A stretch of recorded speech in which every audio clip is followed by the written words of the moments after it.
Hello everyone, welcome to Ayurveda world. अगर आपने हमारा चैनल सब्सक्राइब नहीं किया है तो सब्सक्राइब करें। आप हमारे टेलीग्राम और व्हाट्सएप के ग्रुप को ज्वाइन कर सकते हो, जिसका लिंक डिस्क्रिप्शन में दिया हुआ है। आज हम बात करेंगे रस के कुछ इंपॉर्टेंट टॉपिक्स के बारे में। आपको पता है रस 6 होते हैं: मधुर, अम्ल, लवण, कटु, तिक्त, कषाय। इन रसों में से भी आज हम उनके पंचभौतिकताओं, वीर्य और विपाक से संबंध देखेंगे। और जो आचार्य चरक ने सूत्र स्थान के 26वें अध्याय में जो रस से रिलेटेड संभाषा हुई थी और जो बहुत इंपॉर्टेंट है, उसके बारे में हम देखेंगे विद सिंपल ट्रिक्स। ठीक है, सबसे पहले हम यही देख लेते हैं रसों के प्रकार पर भिन्न भिन्न आचार्यों का मतांतर है।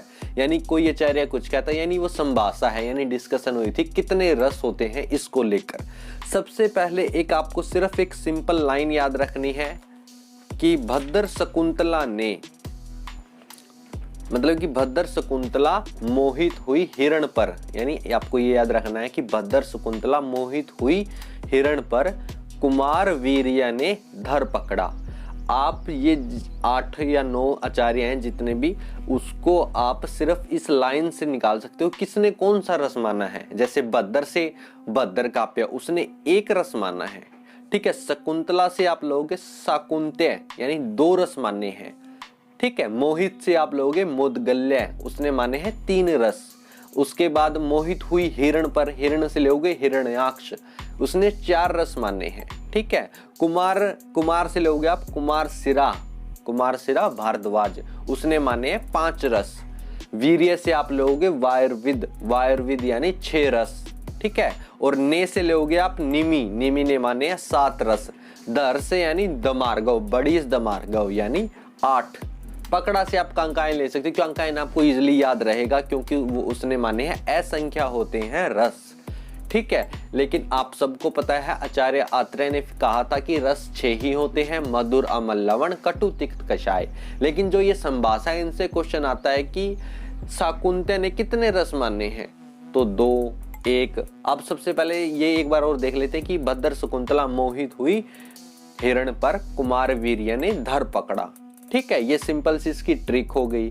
और अब जैसे भद्र काव्य 1 रस है तो वो है जल। ठीक है, शाकुंतय 2, कौन कौन से हैं वे रस? छेदनीय और उपशमनीय। मोदगल्य मानते हैं 3, छेदनीय, उपशमनीय प्लस साधारण, वो तीसरा। ठीक है, हिरण्याक्ष मानते हैं 4, वो मानते स्वादु हितकर, स्वादु अहितकर। ठीक है, और अस्वादु हितकर, अस्वादु अहितकर, ये 4 रस। ठीक है, और कुमारसिरा भारद्वाज ने 5, वो पंचभौतिक, तो वो होता है ना पंचभौतिक, यानी भौम, ओदक, आगन्य, वायव्य, अंतरिक्ष। ठीक है, और वायुर्विद ने 6, गुरु, लघु, शीत, उष्ण, स्निग्ध, रुक्ष।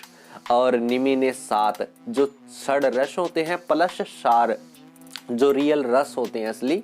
ठीक है, और दमार्गव ने 8, सार प्लस में ये 7 ऊपर वाले, और अव्यक्त और आचार्य कांकायन ने बताए हैं असंख्या होते हैं रस।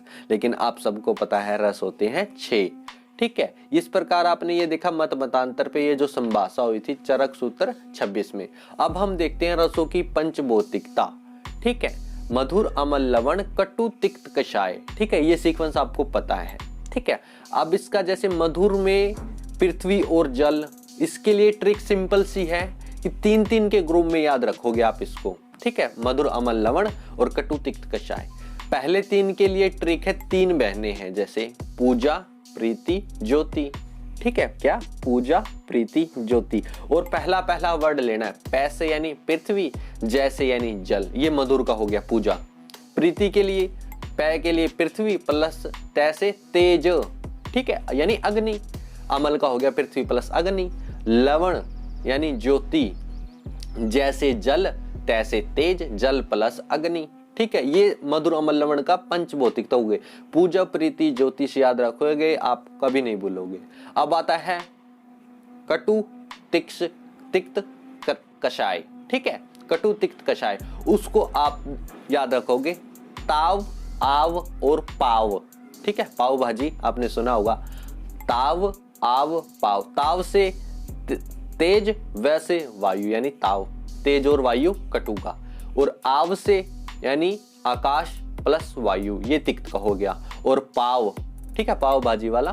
तो पाव से पृथ्वी प्लस वायु, वायु सब में है, ताव आव पाव, ये रसों का पंचभौतिक तो हो गया चार चरक के अनुसार। ठीक है, अब रसों का वीर्यों से संबंध, यानी कौन सा रस वाला द्रव्य कौन सा वीर्य होगा, ये सिंपल प्रिंसिपल है, एक्सेप्शन होते हैं हर जगह, लेकिन ये जो जर्नल प्रिंसिपल है आपको वो पता होना चाहिए। जैसे वीर्य से क्या संबंध है, मधुर तिक्त कषाय शीत वीर्य होते हैं। क्या, मधुर तिक्त कषाय, अगर कोई तिक्त रस द्रव्य है तो आपने समझ लेना उसका वीर्य शीत होगा, या मधुर है या कषाय है तो शीत वीर्य है। कटु अमल और लवण, इनका है उष्ण वीर्य। ठीक है, कोई कटु रस का है, अमल रस का है या लवण का, आपने अंदाजा लगा लेना है कि ये उष्ण वीर्य द्रव्य है। वीर्य के आपको पता है या मैंने आपको भी वीडियो प्रोवाइड की है, अगर आपने वो नहीं देखी है तो वो आप जाके देख सकते हो। रसों का विपाक से संबंध, अब कौन से रस का विपाक क्या होगा, आपको पता त्रिविध विपाक होता है, मधुर अमल और कटु। ठीक है, मधुर और लवण का विपाक होता है मधुर, अमल का विपाक होता है अम्ल, और कटु तिक्त कषाय का विपाक होता है कटु। मधुर लवण का इंपॉर्टेंट पूछा था, लवण का विपाक क्या होता है, क्योंकि आप बिना पढ़े इसको बता नहीं सकते कि लवण का विपाक मधुर होता है। ठीक है, ये हमारे आचार्य ने बताया है। तो आज हमने क्या देखा रसों के बारे में, सबसे पहले तो संभाषा, उसके लिए मैंने आपको एक लाइन बताई, भद्दर शकुंतला मोहित हुई हिरण पर, कुमार वीर्य ने धर पकड़ा। तो यानी भद्दर से एक, शकुंतला यानी शाकुंतय 2, मोहित यानी मुद्गल्य से 3 रस, हिरण से हिरण्याक्ष 4, कुमार से कुमारसिरा भारद्वाज 5, और वीर्य से वायुर्विद 6, और ने से यानी निमी ने 7, और धर पकड़ा से यानी धर यानी धमार्गव, भड़ीस धमार्गव, उन्होंने 8 रस माने। और वो कौन कौन से है वो मैंने आपको बता दिया, वो इजी है, आपको जब संख्या याद रहेगी तो आप इजीली निकाल सकते हो। रसों की पंचभौतिकता में मैंने बताया आपको 3-3 के ग्रुप में याद रखने हैं। मधुर अमल लवण को कैसे याद रखना, पूजा प्रीति ज्योति। कटु तिक्त कषाय में ताव आव और पाव, ताव आव और पाव। रसों का वीर्य से संबंध, मधुर तिक्त कषाय शीत वीर्य, कटु अमल लवण उष्ण वीर्य। ठीक है, और रसों का विपाक से मधुर लवण का मधुर विपाक, मधुर और लवण रस का मधुर विपाक, अमल का अमल विपाक, कटु तिक्त कषाय का कटु विपाक। ये जर्नल प्रिंसिपल आपको पता होना चाहिए। ये सिंपल क्वेश्चन भी आ सकता है आपको, लवण रस का कौन सा विपाक होता है, आप मधुर लगाना आपको। ठीक है, क्योंकि मधुर इज द राइट आंसर। तो आज हमने देखा रसों के कुछ इंपॉर्टेंट टॉपिक्स के बारे में। अगर आपको ये वीडियो पसंद आई हो तो लाइक करें, शेयर करें, सब्सक्राइब करें। Thank you.